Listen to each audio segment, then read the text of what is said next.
Ryan Murphy is the backstroke champion, winning both the 100 and 200 here at the Olympic Games, and he's the lead-out swimmer for the USA, and he's in lane 5. But in lane 4, it's Walker Hebborn of Great Britain, who has a very good start as well, but really the USA looking good, and Ryan Murphy should take them through to the world. The overhead camera is running right above Ryan Murphy. He's able to use that camera cable as his guide to do that very thing, Rowdy. He swims straight. He outsplit everybody by a second, that third 50. 1 full second on the third 50. That's where he won the race right there. So Murphy will win the championship. In fact, Murphy was swimming close to world record pace. His winning time of 51.97 seconds was only 3/100ths of a second outside the world record, but it was a new Olympic record. The final of the men's 200 metres backstroke. Murphy took the lead as they reached the second turn. So the gold medal went to Ryan Murphy of the United States, making him a double backstroke gold medalist at these games. Silver to Mitchell Larkin of Australia and bronze to Evgeny Rylov of Russia.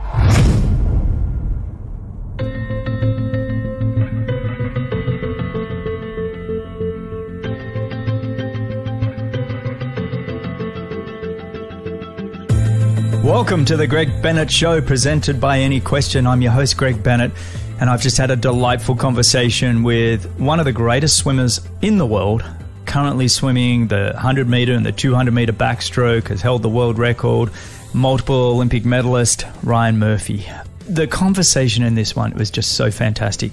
He illustrates and you can visualize and you can feel what it was like in the Rio Olympics and the Tokyo Olympics. And I especially love the Rio Olympics, where he swam in the 4x100 metre medley relay with Michael Phelps' last ever Olympic gold medal performance.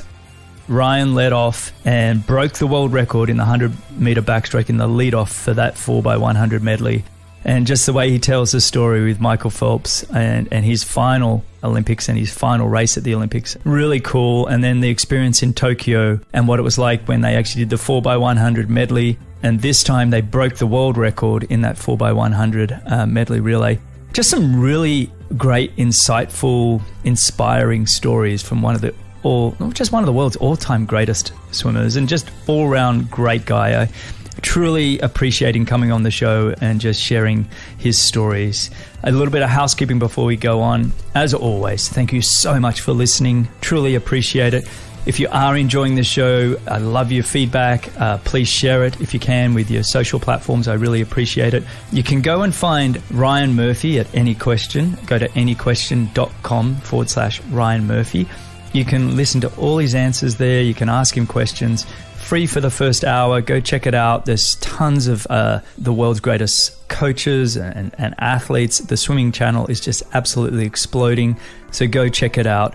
Again, this conversation was really fantastic. I hope you enjoyed as much as I did. And remember, success comes to those who endure just one moment longer.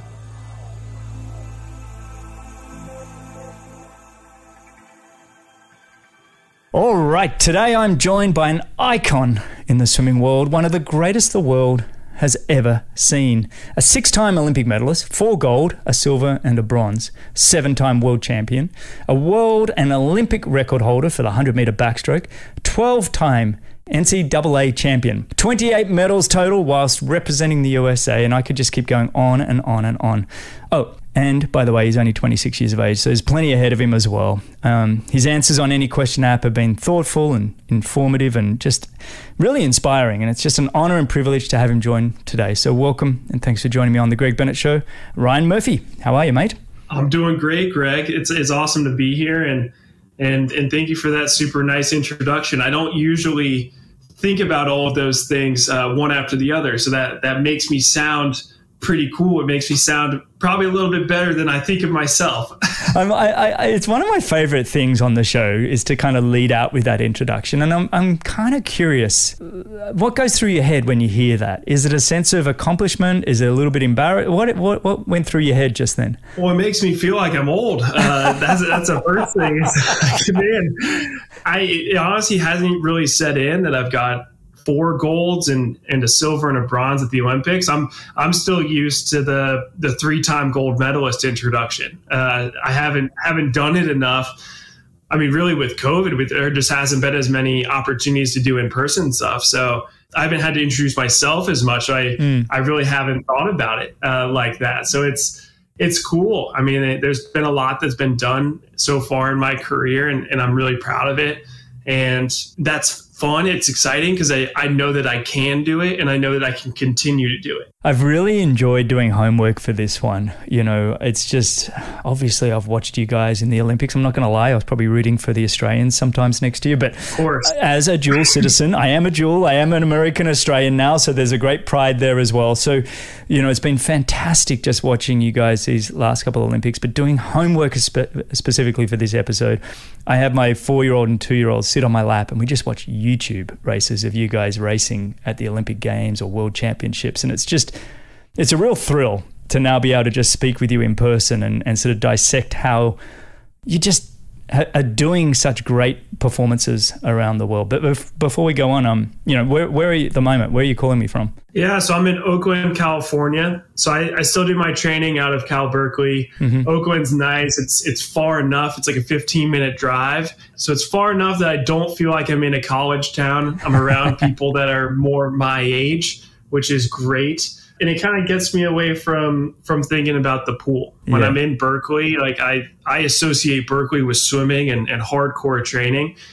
So being in Oakland has been great this past year. Nice. And we're talking on a Wednesday morning your time. You've got up to speak to me. Have you already trained this morning? I mean, you've got World Championship trials in a few weeks, right? Yeah. We're about 3 weeks out of World Trials. But yeah, we had morning practice this morning. So I was in 6 to 8. And then I wolfed down a quick omelet before I got on here. So if I sniffle at all, it was kind of a spicy omelet. So that's why. I love it. Well, you can always mute yourself if you got to do a big sniff, but I appreciate you jumping on so early. What was the workout like this morning, Wednesdays? Do you guys follow like a weekly routine, or is Wednesday a special day? Yeah, so now we're kind of moving into taper time. So swimmers, I don't know how long you guys as triathletes typically taper, but I could go anywhere from like a 3 to 5 week taper. So right now, being 3 weeks out, today was just kind of long and light. So just kind of longer swims, nothing really above 150 heart rate. So just keep it chill, focus on the technique, turn off the brain at some points. So that was kind of the focus this morning. Is the focus for Worlds the 100, 200 back double again? Yeah. I think this year, probably a little bit more focus has been placed on the 100 back.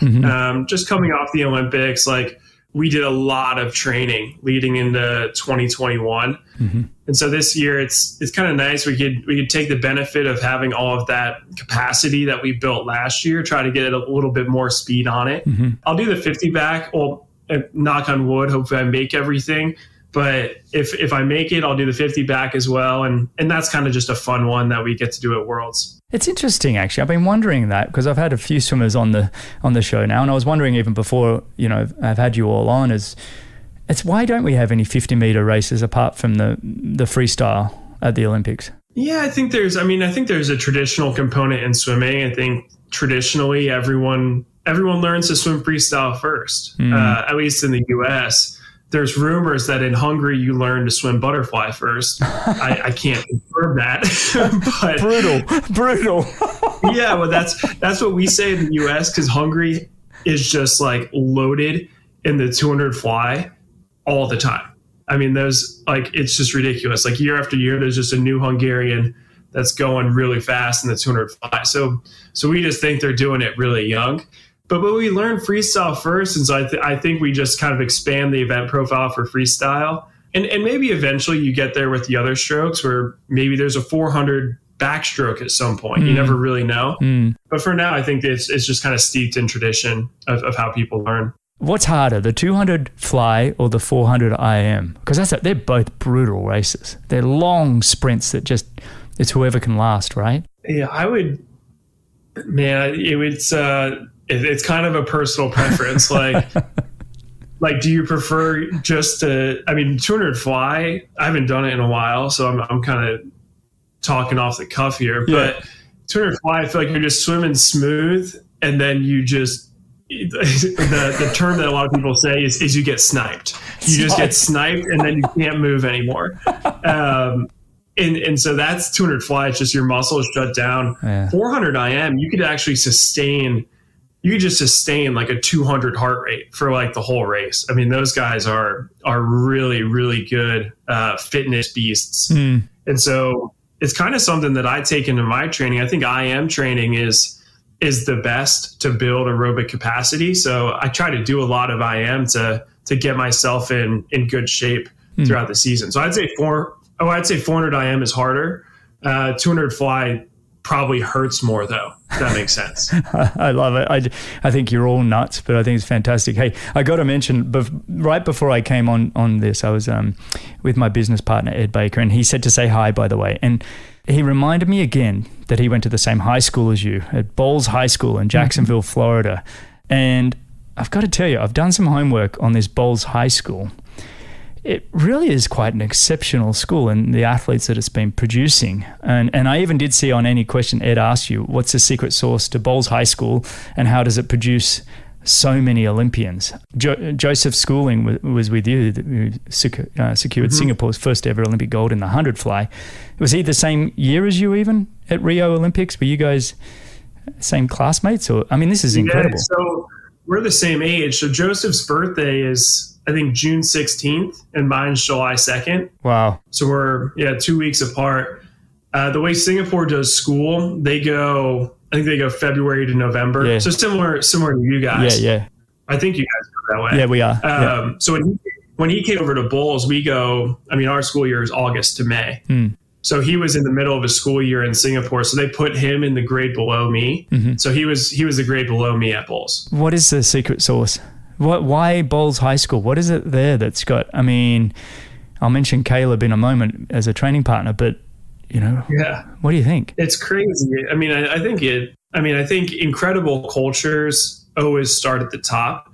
So I think at Bolles, that would be like the headmaster. So the headmaster's always been supportive of athletics and thinks that athletics complement the classroom. And so that's something that's key to be in a place that values athletics. And then Bolles has always had really good coaches. So, I mean, kind of going back, like Greg Troy started at Bolles and Troy kind of built Bolles to a really good level. And then it gets handed off, I think, to Larry Schoaf and then Rick Bishop and then Sergio Lopez. I love Sergio. I love Sergio. I love his answers on the Any Question app. He's awesome. I know. And he's incredible. And all of those personalities are pretty different. So you got guys that have coaches that have different personalities coming in. The expectation is excellence and the tradition is there. So it's just, we've been lucky that even when there's lulls in the type of talent that are coming out of Bolles, it's quick and then it just kind of bounces right back. So, I mean, it's hard to put a finger on it totally, but Bolles was an incredible experience and I was lucky to be around some freak athletes out there. Yeah, it really is amazing. I actually went, just to their Wikipedia and looked up the alumni and the amount of athletes that come out of that school and just blew me away. And I did mention Caeleb Dressel. For people that don't know, listeners, probably one of the greatest Olympians right now, 7 gold medals. You've been on relays with him. I sent him a note saying, I'm going to have Ryan Murphy on the podcast. What are your thoughts kind of thing? And he texted me back. And I'm going to read you the text that he said. He said, "I've always looked up to the guy since high school. He taught me what it takes to be great at an early age. We swam different events, but I was always chasing his attack in practice, his mindset, his technique, and of course, his underwaters." Smiley face. "Being captain with him this summer means more than he will ever know." I thought that was a really cool note that he, Caeleb Dressel sent you. So, that's super nice. Yeah. If we were on camera, I'm smiling right now. Yeah. It was it's super great though. Yeah. I mean, Caeleb, I remember the first time I saw/met Caeleb, I was 5 years old. So we started swimming in the same summer league in Jacksonville. And, it's like any little summer league. So you're going to a meet and you hear whispers. It's like, oh, well, there's a really good guy on St. John's. That's where Caeleb grew up swimming. There's a really good guy in St. John. So keep an eye out. Like this kid could break your records. And I was like, oh, you hear that. Like you hear that every once in a while. All the time. You hear it all the time. There's always somebody amazing coming. Yeah. Exactly. And so I remember watching Caeleb, and Caeleb was, he was all bone, no muscle as a 4-year-old. 4-year-old. He was wicked. The guy was hauling some butt in the water. 4 years old. Hang on. Can we just pause for a second? We're talking 4 and 5-year-old racing here. Okay, go on. I just need to have that little moment sink in. Yeah, exactly. So, just crazy. Like, it's crazy how long that we've known each other. We grew up in the same city, ended up swimming for the same club team. He's always been a guy whose talent has really stood out, where Caeleb has really grown and developed. He understands the mentality so well now. I think in sports, like, especially as you're kind of building a career, building longevity, it comes down to the mental aspect more than anything. And so Caeleb's at a point now where he really knows how to work. He knows how to study races. He knows how to keep a consistent mindset on a day-to-day basis. He understands like who he needs to surround himself with to have success. And he understands what motivates him. So I think all of those things are incredible. And then on the leadership side, this past summer, he's an awesome leader. I think we probably come at it from different angles. So I actually think, like, as a unit, like we have a pretty solid leadership group with me and Caeleb. So it was awesome being a captain with him, and it's just been so cool to see the success that he's had over the years and is going to continue to have throughout his career. It's something special to hear two great champions celebrate each other and what they mean to each other. And from what I can tell from Caeleb, he attributes a lot of his success to you. And I even read somewhere where I think he almost called you like his big brother or something like that. And I thought, just what a great role model you've been for him. What does it mean in swimming to be a captain of the team in that leadership role? What roles do you have to play beyond just doing your job and turning up and swimming well? Yeah, that's a great question. I think everyone kind of comes at it a little bit differently. So I think the biggest thing is it's a huge honor. USA Swimming has been incredible for as long as I've been alive, and I'm sure they were really dominant before that too. So you understand the tradition of the team, but then you also have to understand that the personalities, the dynamics of the team are constantly changing. So you have to get to know the new people on the team, make sure that they feel comfortable in the setting.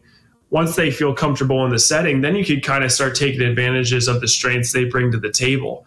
I think that whole process is, it's really fun because it kind of forces you to, to interact with everyone, which is really cool because you're around just ridiculously good athletes and ridiculously accomplished people. So being able to get to know them is awesome. And then trying to figure out what their leadership strength is, and then trying to put them in a position to really help out the entire team. Are you guys, when you go to World Championships, can you be captains there as well, or is it just Olympic Games you do captains? No, we do it every major meet. So they have it at World Championships too. Sometimes it's 3 people, sometimes it's 2. So that number is always a little bit different. Well, congrats to you both. It's obviously a very huge honor. I have heard the title. I think I was just curious as to how it all operated, but it's fantastic to see that two guys that have known each other since they were 4 or 5 have been captains of the US Olympic team together. I think it's very, very cool. And on that, I want to actually go touch back on all of that a little bit more. One of my favorite things to do in this show is to sort of rewind the clock and really getting an understanding of, how you found your passion for swimming. And I think I even saw Brett Hawke asked you on the Any Question app, did swimming choose you or did you choose swimming? And I'm just curious how you found the pool and how you made your way to Jacksonville, Florida, because I don't believe you were born in Florida. But take me through your journey. Sure. Yeah. So I was born in Chicago, and I'm the youngest of 3. My brother and my sister were also born in Chicago. Basically, I was born in July of 1995. My dad got transferred down to Jacksonville for work. I want to say in August of 95. So he was renting a place in Jacksonville. We had to wait because my parents are young too, so they didn't really have any money when I was born. So we had to wait to sell our house in Chicago for the rest of us to move down. So we waited, eventually sold. We moved down to Jacksonville in December of 1995. So I didn't make it through a single Chicago winter. That's kind of my claim to fame. And, yes, well done. I've been soft. I've been soft with the cold ever since. Yeah, I don't blame. I'm the same. Yeah. So we got down to Jacksonville, and we were in a community that had a pool. So, I mean, we were 3 kids within 3.5 years. Basically, oh my goodness. Maybe like 3 years and 9 months. So a lot of young energy going around, and my parents found that bringing us to the pool was a nice way to get us tired. Mm-hmm. So for me, it started with the floaties on each arm. I had what do people call them now? They call them like the little wings, like angel wings or something. I don't know. That's what I wore. I had the floaties on my arms, and I was just running around the pool deck, kind of chasing after my older siblings. Eventually, as I turned 4, that's when you were allowed to join the summer league swim team. And that was really cool because all my best friends were in the neighborhood. So we all joined the summer league swim team. We all joined the soccer team. We all joined baseball. We all joined flag football. So we kind of had this like core group that was doing every sport. And eventually, I mean, things progressed. And so we kind of kept that up, honestly, all the way until we were 12. That's when soccer became travel, baseball became travel, flag football became tackle football, and then swimming was getting more intense too. So at that point is when I chose to do swimming over the other sports. Was that an easy decision? Like, was swimming an obvious choice for you in that sense? Was it the one that you were standing out more than, or you were a natural athlete across all platforms and had to really think which one you wanted to do? Yeah, I was pretty good at all of them. So like I was like selected to the travel soccer team and the travel baseball team. And it wasn't easy, honestly. Like it wasn't easy at all to pick swimming because honestly, I probably enjoyed football the most. Yeah. My mom nixed football immediately because my dad, and the reason was my dad played football growing up. He had a pretty gnarly injury in high school. And so my mom was like, I'm not having you guys potentially go through that. So she was like, no to football. Baseball, I wasn't huge. Like I wasn't a huge fan of baseball. Soccer, I did really like soccer. And it's really fun to be a part of a team sport. Yeah. And at that point, I was always on really small club teams for swimming. So I didn't really understand like that swimming could be a team sport at that point. I knew that I cared the most about swimming because I would get super nervous before every single competition. I read about that. Yeah. That you actually had an issue you were throwing up, and your mum and dad even had to pull you aside and say, you're going to keep doing that. You're not allowed to swim anymore. What was going on there? Exactly. So on the one hand, my parents were like, look, like this is a sport. So like if you're not enjoying the sport, if the sport's making you really stressed, really nervous, like we're not, we don't want to be a part of that. No. And so it was kind of just like they laid it out there. I mean, it was firm, but it wasn't like mean by any means. And I was like, yeah, that makes sense. And I totally agree with that. And then on the other end, some of the girls on my swim team were like, all right, like Ryan's throwing up before every single race. So like if there's not a trash can there, he's just doing it on the ground. So we've got to get him a bucket. So the girls on my team decorated a little bucket for me, and I would literally carry this thing up to a race, throw up in the bucket, get up on the blocks, race, and then then throw up in the garbage. Yeah, it was terrible. I mean, and I think I ended up growing out of it when I was like 11. Was by the time it was when I grew out of it. But before that, it was a lot. Would you call yourself fairly highly strung, somebody that has a bit of anxiety to achieve then? Is that sort of in your DNA? I think so. Yeah. I mean, I have a really hard time shutting the brain off.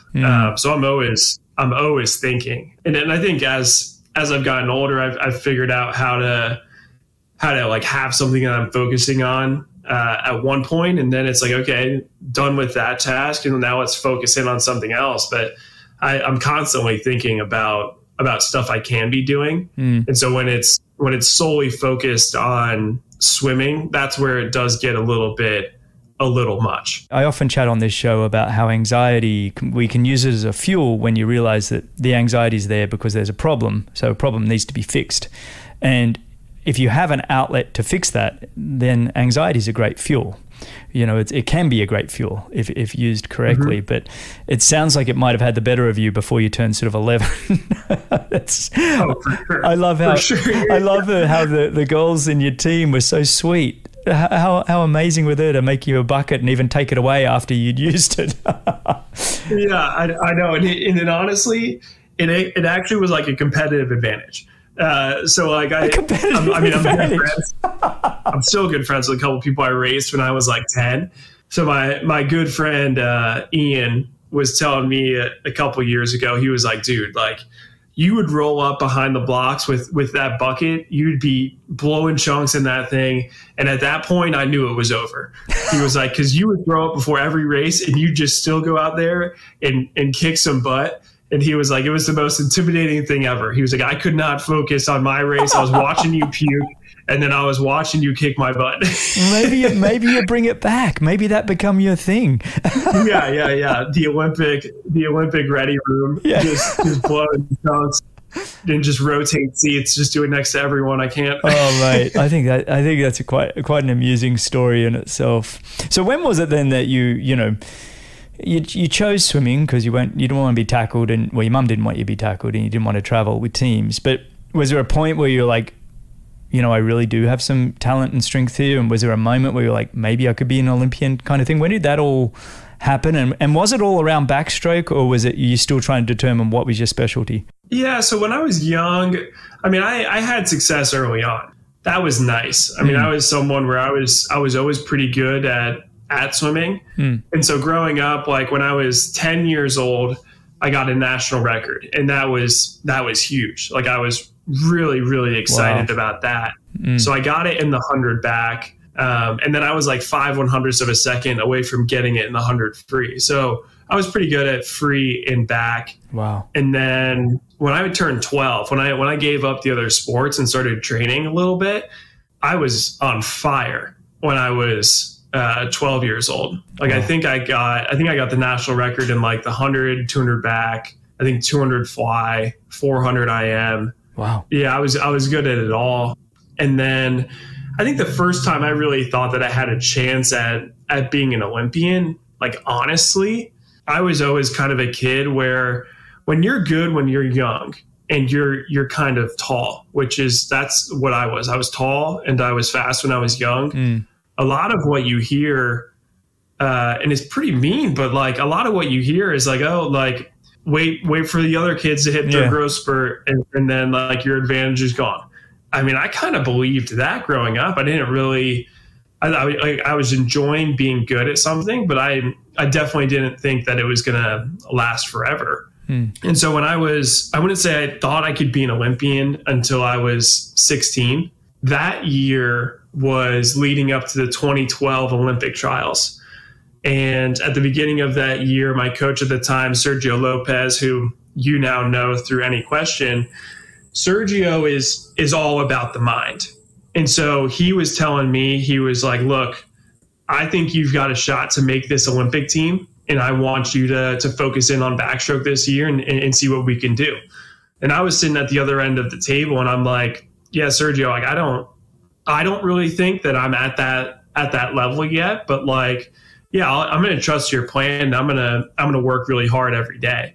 And throughout the year, I followed his plan. I got a lot faster in practice, and we worked really, really hard. So I got a little bit better. And by the time I walked up to Olympic trials, I was like, yeah, I'm pretty good. I'm pretty good at swimming, and I don't think I can make the Olympic team without a lot of help, but like it's not completely out of the realm of possibility. And so I ended up getting 6th place in the 100 back at that meet and 4th in the 200 back. And even those, like, I didn't feel like they were that great of swims. And so I knew that I can improve off of that. And that meet really gave me a ton of confidence moving forward at getting into college. And then ultimately, like, I think that kind of propelled me into 2016. And during that moment then, I guess college becomes a big decision when you're probably one of the best in the country, one of the best in the world at a distance. You probably had a choice of colleges. That tends to be the route that definitely American athletes take. You know, other athletes around the world sort of might go professional right away. Did you ever think about maybe college, you know, go the professional route? And which college did you decide to pick? Yes and no. I think I never considered going pro. I think one of the great things about my experience at Bolles was that we had so many good swimmers there. I mean, we were like, in high school, I was lined up next to Joseph, and then Caeleb would swim with us on Saturdays and in the summer. And so I'd line up next to Caeleb those days. We had another guy who ended up winning an Olympic medal in Santo Condarelli. And so when you have that much talent around you, you never think that you're like God's greatest gift to the earth. You know that there's a lot of really good people out there because they're swimming next to you. And so, I mean, still, like at that point, like I knew I was good, but I thought that a lot of people were really good at the sport. And I thought the sport was just progressing really well. And so it definitely kept that sense of urgency with me, just being around those guys every day. As I was choosing college, so my family is really academic. So my grandpa writes math textbooks for a living. My mom is a college professor. My dad started in accounting, ended up transitioning into finance. So really big believers on the academic side. So that was kind of the first thing I was looking for in a college, is like, okay, like I have an opportunity to get into some really good colleges because of my swimming, and I want to take advantage of that. Like you never know what the future is going to hold in the sport. You never know if you're going to get injured. One of my thought processes was, if I got injured tomorrow, what's one of the best universities I could get into? That was a big thing. On the swimming side, I was thinking about, I wanted coaches that were young and hungry, and that could potentially, if I had an incredible career, coaches that could be with me the rest of my career. That was a big consideration for me. And then in terms of like their philosophy, I wanted it to be similar to what I got good with. So at Bolles, we were doing a lot of fast stuff, really just a ton of pace and a lot of fast. And I wanted to go to a program that had that sort of similar philosophy so that I could just kind of build on the success I'd already had. And then looking at the guys that were on the team. So I knew from being in high school that, like, if you're on a really good team, like, those are your best friends. Those are the people you're hanging out with. Yeah. And so just making sure that I meshed with the guys. And so when I took all of those things into consideration, Cal was the best choice for me, and it turned out great. Yeah. And I guess in the back of your mind, you're thinking Rio 2016, after coming so close for London 2012, the Olympics is now heavily on the radar as a part of that whole mix. So it's like a great environment, getting the right academic studies, and then also having the Olympics, which would have timed pretty well. Halfway through college, you would have been going to the Olympics then, right? Yeah. So Olympics were between junior and senior year. So when I came into college, I mean, I was honestly really lucky that in the grade above me, Jacob Pebley had committed to Cal. So Jacob was really, really good long course, and we'd been competing against each other long course every summer. So he's a little bit old for his grade. So he was almost 2 years. He's almost 2 years older than me, because I'm a July birthday, so I'm pretty young for my grade.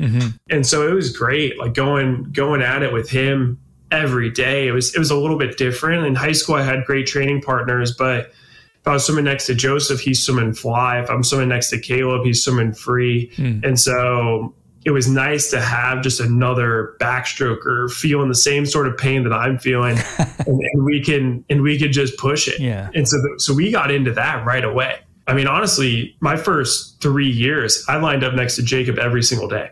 Wow. No matter what the practice was. Like, we lined up next to each other every single day and just went at it. Like, we were going really, really hard every day. it wasn't like spoken that the Olympics were on the radar.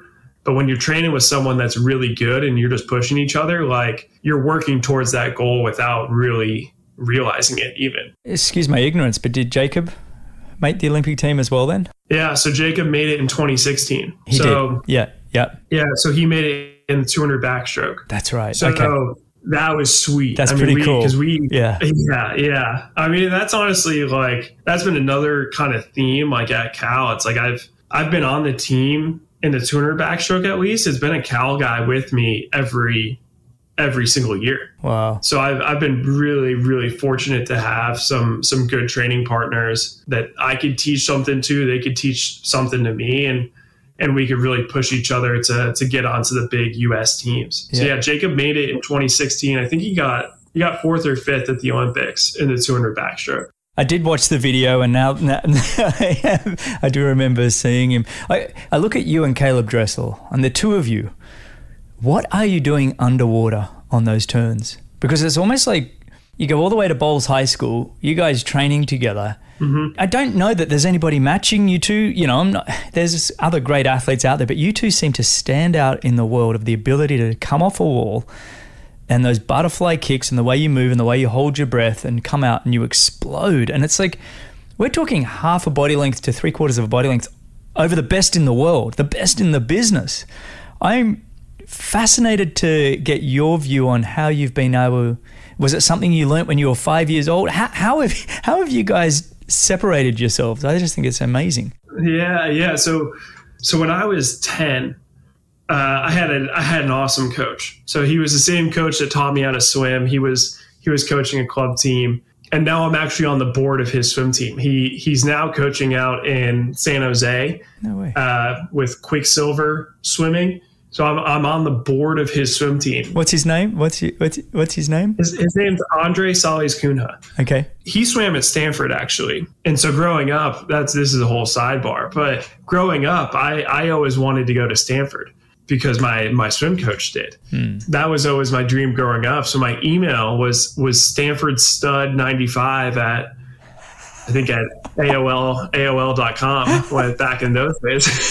Did you say stud? Was it Stanford Stud? Stanford Stud 95. Yep, that's what it was. I love it. That was always the goal was to go out there. But Andre, when I was 10, he told me, he said, look, like it's not going to be fast right now, but you've got to learn how to kick underwater. So I took that to heart. And so when I was 10 years old, like some of these race videos, I would be going under to 15 meters on the start on backstroke. And I'd be going so slow. Like I'd come up behind and then I'd swim like the 10 yards and like catch up and try to win the race. But it really was just like a commitment to it at a young age, just staying underwater. And then when we got to Bolles, I think Caeleb did this too, but Sergio, what he told me is he was like, all right, like we're going to start with 2 kicks off every wall. That's when you're doing aerobic swimming, 2 kicks off every wall. And then you're probably not super familiar with short course yard swimming, but short course yards it's not long. No. So if I'm doing 2 kicks, I mean, you're taking off a couple of breaths per lap too. So it started off with 2, and then he was like, all right, we're going to up it to 3. And then when you're doing backstroke sort of pace, you're going 6 kicks off every wall. Wow. And so we just thought about it like that, just getting in reps at a young age. And then long course, we would just go and I don't want to say that people should do this because I know there's like a lot of things around like shallow water blackout. But I think the most important thing with kicking underwater is just being comfortable underwater. So we would just go 650s underwater, long course on a minute with fins. And it's like, okay, that's going to be hard, obviously, on your lungs, but there's no speed requirement. You're just going to go underwater. And so we did that and just got really comfortable kicking underwater. And I think we've just kind of been able to build on that when we got some strength in our legs in college. And it's almost you did it at the right age, at that pre-pubescent age where you're still growing and developing. And did you ever have your lungs tested to see how many liters? Well, you wouldn't know liters. I guess you'd do gallons or something over here. But have you ever had that measured? You must have a huge lung capacity. Oh, I definitely have. I don't know what it is. That's okay. I won't put you on the spot, but we do liters. We do. Oh, you do? I know liters. It's liters. Okay. Well, there you go. Yeah, I think the doctors internationally are probably more aligned than the governments.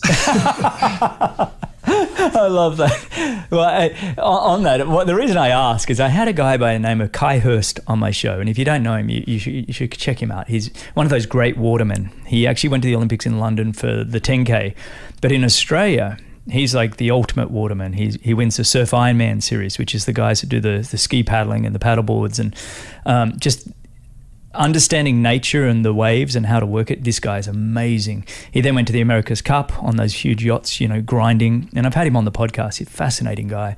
So he's done 3 sports and been the best in the world at all 3. And actually, he didn't gold medal at London, but he did win world titles.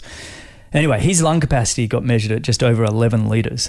And when you consider the average man is 6 litres, you guys have to be up there. You and Caeleb, just the ability to sprint all out. And like you said, when you're talking short course yards, which is about 22.5 meters, I think, a 25-yard pool, if my math is about 10% difference anyway. Yeah. But you're only coming up and getting a breath or two, going flat out, having to go back underwater again, kick all the way to the 15. Is it 15 yards in a yard pool or 15 meters? Whatever. No, we still do 15 meters in a yard pool. So you still do 15 meters in a yard pool. Okay, here we go. You're basically holding your breath. And when you're talking a 200 backstroke, you're really not getting a lot of breaths in. It's extraordinary. Yeah, well, it's hard. It's hard. Yeah, it's hard. Yeah, it's hard, everybody. There you go, from one of the greatest in the world at doing it. I just think it's incredible. Let's have a look at your Olympic experiences then. First and foremost, the feeling of qualifying for your first Olympics. Take me through that experience. Mm-hmm. Yeah, so in 2016, the first event is 100 back for me. So kind of setting the stage of that 100 back. It was a deep field in the U.S. I mean, it was kind of like there were 3 guys that were really good, myself being one of them, but it was me, and I was at trials. I was 20, so I was kind of that young guy, quick improvement curve, a little bit new to the scene. Next was David Plummer, who I think was 30. David Plummer had dropped like half a second that year. Wow. And so I think at the age of 30, I mean, I don't know if anyone's dropped that much time at the age of 30 as he did. So he was really on fire. And then you had the guy, Mac Reavers, who won in 2012, dominated in 2012 by like 0.7 in the 100 back. So, and he's 6'8", like an actual specimen. So it was us three lined up, and I knew I was feeling good. And I think throughout the year, like it's really easy to get caught up in a race when you've got that many good guys. But I kind of just got to the point throughout the year that I was thinking it's on me. Like if I swim to my potential, I will make the team. And so I kind of got past the point of worrying what Reavers was doing or what Plummer was doing, and started to really be able to focus in on myself. And I think that was probably the first year that I kind of made that sort of confidence jump. And so going into the heat or going into the final, I was feeling good at the meet. The semi swim was really, really good that I had. And so I thought I was going to go a lot faster than I did in semis. So I got into the final, and I was freaking out. I was super nervous. Like you know the feeling, like when you've got. Did you need the bucket? No, not quite. I mean, honestly, I was probably pretty close. Yeah. But yeah, so I got into the swim. I swam it a little bit tense. Ended up making the team with David Plummer. I mean, it was just incredible. Like the facility that Olympic Trials is in. I mean, we pack like 16,000 people into there. When there's 16,000 people like clapping and cheering, it's just a really cool feeling. And I was able to kind of spot where like the Cal group was sitting, and so that's cool. Like you feel really accomplished, and it's almost a sense of relief when you do it. And it's just kind of like a flood of different emotions, like especially at trials. It's like, okay, like that was a goal. That was a huge goal, but it's kind of like that was like the prerequisite class you had to pass in order to take the class you really wanted to take. So that's kind of how I viewed it. It's like, okay, like I'm now on to the thing that I've really, really thought a lot about. And so that was just a really cool feeling. Because you qualified first, that got you the opportunity to be on the medley relay with, none other than Michael Phelps. That must have been an added bonus, or was that not really a thing that you were worried about? Yeah, so that honestly, like that kind of comes later. Like there's no, like in the US, I don't know how it is in Australia or other places, but in the US, I mean, we're basing everything off of the Olympics. So like getting first at trials, first and second are the exact same. Oh, okay. Okay. So they don't pick the medley team off that. Gotcha. Yeah. So they pick the medley team. I mean, you're getting like 24 hours notice at the Olympics on the medley team. Okay. Because it's whoever does best in the race itself. Exactly.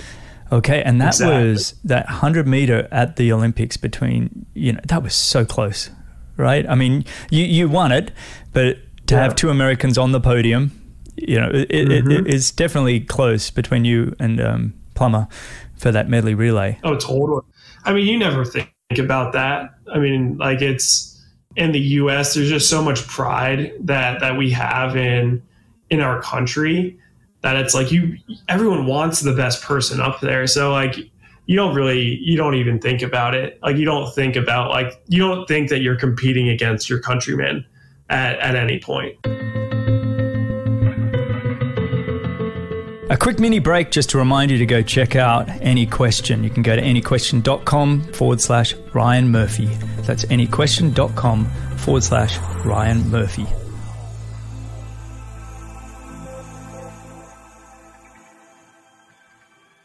I mean, you turn up to Rio.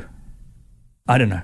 It really couldn't have gone much better. I mean, gold in the 100, gold in the 200, lead off for the medley relay, set a world record in the lead off for the medley relay that goes on to break the Olympic record alongside Nathan Adrian, Michael Phelps, and your breaststroker, Cody Miller. Cody Miller, thank you very much. I mean, boxes ticked all the way across. I mean, is it like, boom, drop the mic, I'm done? I mean, where do you go from there? I mean, it's exceptional. Yeah, that was just an incredible meet. Like sometimes you really just nail a taper and you can get firing off really well. And that's honestly what happened there. Like we just really had that taper dialed in. So yeah, I mean, going through it, like the 100 back was awesome. I felt really, really good about like how I was coming home in my races. So 100 back, like I'm typically a guy where like I'll try to start off ahead and then hold the lead. In the 100 back, like I came back a little bit. Like I was fourth at the turn and then really dropped the hammer the last 25. So I felt really good about that. And then the 200 back, well, the 200 back was interesting because the big competition, the 200 back was an Australian, Mitch Larkin. And Mitch was just on fire. Like Mitch was on fire the whole year before. And so going into the meet, like my thought process was, I mean, it was a little bit different than trials. In trials, I was thinking, all right, if I hit my potential, I'm winning. And at the Olympics, I was like, if I hit my potential in the 100 back, I'll win. 200 back, I could go really good and still lose if Mitch is firing off. So that's awesome. That one was nerve wracking just because Mitch is a freak. But ended up like getting that one done, and that was awesome. Let me talk through that one real quick. That 200, because that third 50 of yours, I mean, that was the race plan. Just I have to open up a meter gap and hold it for the rest, because it was like you came off that wall to start that third 50. And that's where you kind of opened that half body length. Was that your race plan all along? Yeah, it was. And it's not like I didn't like make that race plan to like beat a certain person. I really just thought that was like the best way for me to swim it. Gotcha. Yeah, I think it was really well executed. I mean, like from kind of like those last 10 meters into the 100 turn into the 150, like I was moving really, really well. And I mean, when you're swimming against a guy like Mitch, who, I mean, knowing a little bit about Mitch's training, like he's a fitness freak. I mean, he gets into really, really good shape. And so he's not gonna be dying at the end of a race. Like he's going to be coming home really well. And so you want to put some distance on a guy like that. And luckily I was able to do that. And then really just kind of like barely held it together the last 25. He was coming. So luckily the race was just 200. Yeah, not 201. It was it was really fun to watch, rewatching all of these. You know, I remember watching them obviously, but you know, it's 6 years ago. It was fun to go back. But take me through the medley relay a bit, and being on a team with arguably, you know, the greatest Olympian of all time. And was that his final race, or he had one more even after that? That was his last race. That was his last race, yeah. And you headed off the team for them. That one was great. I mean, it was awesome because I was on cloud nine with how my individual events had gone. So I was walking in with a ton of confidence, feeling good. I mean, even so, like I remember the night before I was having dinner with Cody, and Cody's like, "Man, like, are you pretty nervous for this relay?" And I'm like, "Yeah, like I'll be nervous for the relay." And Cody's like, "Man, I'm really nervous. Like we cannot screw this up for Michael." And I thought that was hilarious. It's like, here we are, like we're trying to win a gold medal, and Cody's like, you know, like Michael doesn't lose. And poor Cody has to go up against Adam Peaty, the greatest breaststroker of all time from Britain. Yeah. You know, he was in a tough situation there. Yeah. So he was like, "Oh, we can't screw this up," and I'm like, Yeah. Honestly, you're right. Like, we cannot screw this up. I got to be really on top of this tomorrow. Really, like the theme of the whole meet for me was Michael was our team captain in 2016. And whenever Michael walks anywhere, like people turn and watch what he's doing. Like for that, however long it is, however long they're staring, like whether it's 2 seconds or 30 seconds, for that amount of time, like they're knocked off their game. They're knocked off their plan. Like I noticed that pretty much the first day I was at the Olympics. And so I would just kind of walk behind the guy. Like I'd walk behind him and you could see it's like, whether it was an athlete, a coach, a volunteer, a media person, every single person would stop and watch Michael when he was around. It was the same way in the ready room. Like we walked into the ready room and every single swimmer stops and looks at him. And so that second, I'm like, all right, like I've got a ton of confidence because I've been around Michael now for 3 weeks. Like I don't really care how he ties his shoes anymore. Like I was just kind of like, okay, I'm comfortable with this. And so right before the race, like Michael's like, all right, like let's gather around. So like we're getting in a huddle and Michael looks at us and he was like, all right, all of you guys deserve to be here. Let's do it. And it's like, all right, like that was not, it didn't really fire me up that much. It wasn't that great of a speech, but I was just so fired up to be on a relay with him that like he could have said anything and I would have been, would have been ecstatic. And so we get behind the blocks, like we get ready to go. I'm doing my race. I was kind of in a lucky position in that race because at that point, like Britain's backstroker was not great at the 100. So I was really far ahead. And so I was like, man, I'm hauling ass here. And that's a great feeling to have. So I hit the wall, got the record time, and it's like, all right, that's awesome. Like I did a little fist pump, but like you're in a relay race. So you don't want to like make it about yourself. I get up, I'm cheering for the relay, like right away.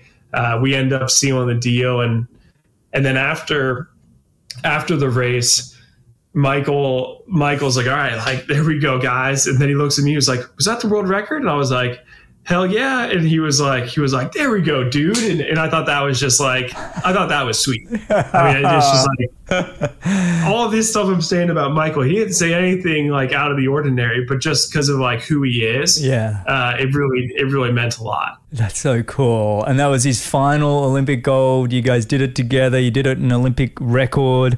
Just what a special Olympics. For you and your journey into your world of, ultimately becoming the athlete that you are, that was such a moment, and to be able to share it with the greatest and the teammates, Nathan, Adrian and Cody Miller, I don't know. I can sense the camaraderie and the special feeling that must have been for you all. Now, fast forward, we go to Tokyo. You again qualify for the 100, 200. This time around, gold and silver and a bronze. Take me through those experiences. Did you feel good about those because you had a good swim, like internally, or did you feel like there was more, or what were those? What was that like? Yeah. So I mean, in 2021, comparing to 2016, and you could probably touch on this, Greg. I mean, like Olympics are just different. I mean, one Olympics to another is just different.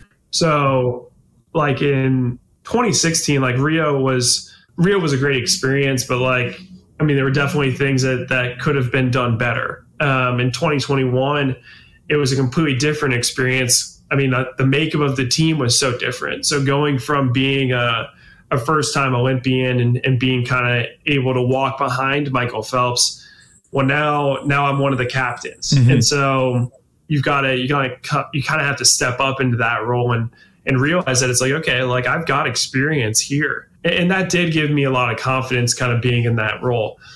And then going into the races, I mean, I think kind of going throughout the whole year, I mean, we did some serious work. And I was really hoping that it came together in a taper the same way that it did in Rio. That didn't really happen. I didn't really feel that great in the water, which is fine. I mean, that's like, you get very used to that as an athlete.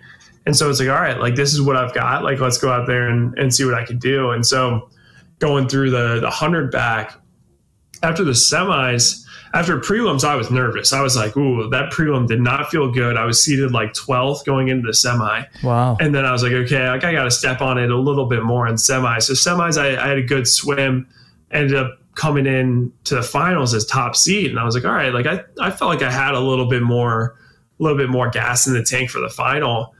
And really the final was kind of similar to like 2016 Olympic trials, where like I swam a little bit tight. Like I didn't really have that sort of flow.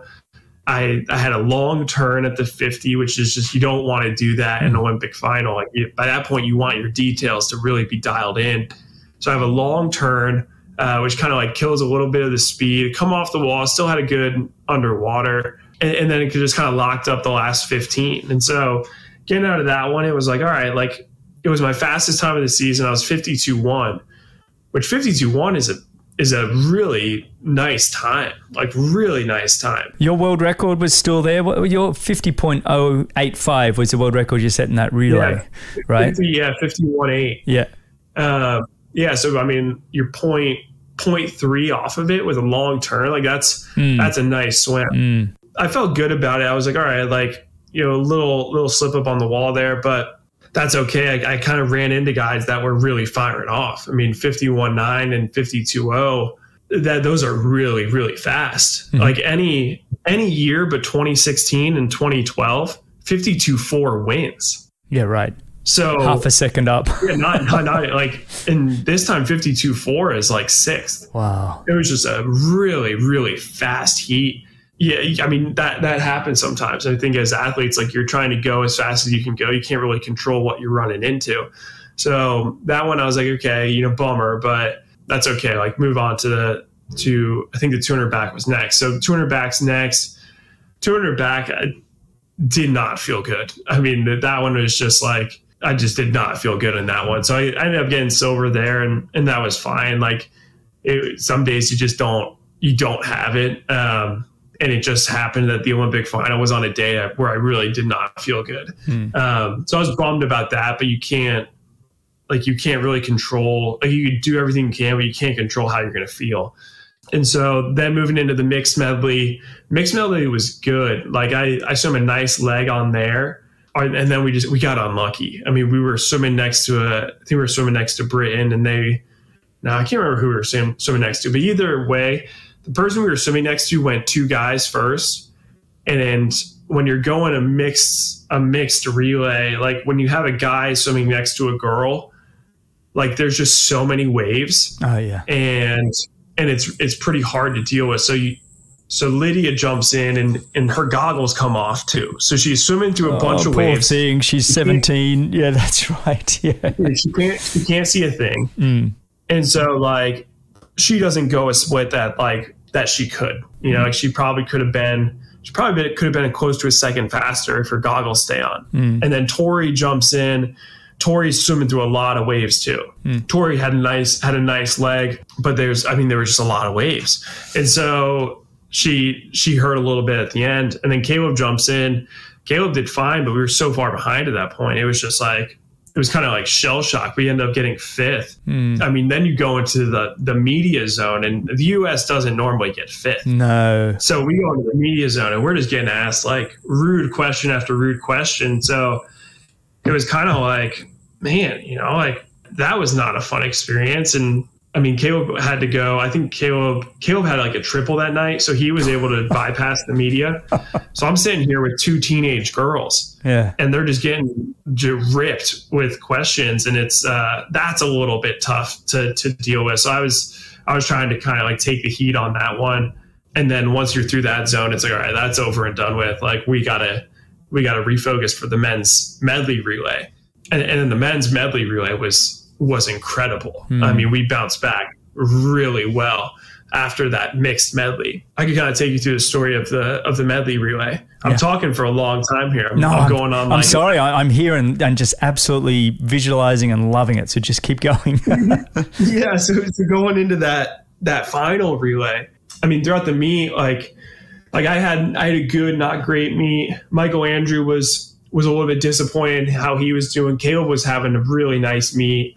But his event schedule is pretty backloaded. So he was just kind of swimming a lot of events, like 2 or 3 events the last 3 days. Wow. So he just had a lot on his plate. And then Zach Apple was really, really nice in the 100 free. He had a bit of a bummer on like the 800 free relay. So his confidence kind of needed to be boosted a little bit. So we had a little meeting going into the night before the medley relay, and finals were in the morning. So the night before is really the last time you could have a meeting like this. So Durden was kind of like, all right, these are our guys. Dave Durden's the head coach, right? Just so everybody knows. Correct. Yeah. And Dave Durden's my coach at Cal too. Of course. So yeah. So obviously I know him really well. And so this is a pretty typical speech for him, but I think the other guys aren't used to Durden. So they thought it was like really, really good. So he's like, all right, like this is our 4 guys. This is our lineup. He was like, and I'm going to read you off the world record splits for the relay. And so he reads it off, and it's like, I think it's like 52-1, 58 mid, 50 point low, 46 high. And he was like, do any of those splits sound familiar? And it was basically all times that we had gone throughout the meet. Dave was like, look, in the past week, we've all gone splits and swam races that will break this world record. So have some confidence walking up there, do what you do, and realize like nothing changes in a week. Like your body is not any different in a week. Get up there and perform with everything you've got. And so we kind of get out of that meeting, and we're all pretty jazzed up. And so it's like, okay, like we're fired up. How do we settle ourselves down now to try to get some sleep? We end up just kind of chilling, like end up sleeping, going the next day. We're in lane 1, which was awesome. So we go in lane 1, we dominate. I mean, really, probably. I mean, we were pretty good. We were pretty far ahead after backstroke. What did you swim? What did you swim in the backstroke there? Can you remember? think I was 52.2. Perfect. Okay. I think I was pretty much the same time every time I swam at the Olympics. Yeah. I was just like, man, I could go 52.2. I think I went 52.2, like plus like 0.02 either direction. So like 52.18 to like 52.32. I went that 6 times this summer. Wow. Yeah, it was pretty consistent. And so that one, like we were really nice at the 200. I mean, I think we were probably right with Britain, which is where you want to be. Mm-hmm. I mean, we'll take Caeleb and Dressel at the back end. Like that's probably the best back end you can have there. So that's pretty exceptional. Yeah. So we like being in that position where it's like we could just, if we're even at the 200, we're rocking. And so Caeleb had a really nice leg. And then Dressel brought it home, had a really nice leg. I think he went the same exact split that he did on day 1 of the meet, which was huge. End up winning that relay. And then it's the end of the meet. So like, one, you're thinking about like, oh yes, like we won the gold, we broke a world record. But then 2, it's like, oh, like we are done with this meet. Relief. Like, that is awesome. Yeah. It's because with the schedule, it's like I swam 8 days in a row. I had a race every single day for 8 days in a row. And a lot of those guys on the relay had a pretty packed schedule. So we were tired at the end of that. Yeah. Emotionally is what more than physically almost, just having to get yourself up. You know, there's this emotional energy of just going, oh, where can I find it again? I can't imagine. Yeah. I don't think any of us felt nice. I don't think any of us felt nice going into that relay. We were all hurt. And so it's like, all right, we got to dig deep here. And we did. And so we celebrated our asses off behind the blocks. It was sweet. I mean, that was probably the hardest I've ever celebrated. So that was awesome. I mean, that was just a really, really fun experience. And it was cool doing it with those guys. They were all really excited. And then we were all getting sentimental after. It was just a really cool experience. I just think that's really exceptional. Your Olympic career, you've had 7 opportunities, you know, at the Olympics to win medals, and you've gone 4 gold, you've got a silver, a bronze, and then you got your 5th in the mixed relay. But honestly, it's pretty exceptional, mate. How has, you know, the success that you've had, you know, affected your life, you know, going forward? Now that you're a professional swimmer, you're not at college anymore, has affected you the way that you would have hoped? I guess finance has come into it. You know, have you got some good sponsors behind you? Has the accolades been there beyond swimming? I mean, you're almost transcending the sport of just swimming now when you say, you know, you're one of the great Olympians out there. Yeah. I mean, it has been a really cool experience. I mean, obviously I've been fortunate on the sponsor side to have companies like Speedo and Goldfish Swim School. They've been really with me the whole way. And so that's really cool to have some long-term partners there. I was lucky in the Olympics. I had Eli Lilly and Bridgestone Tire supporting me. Those kind of come and go with the Olympics. Right. But those long-term partners, I'm really appreciative of them.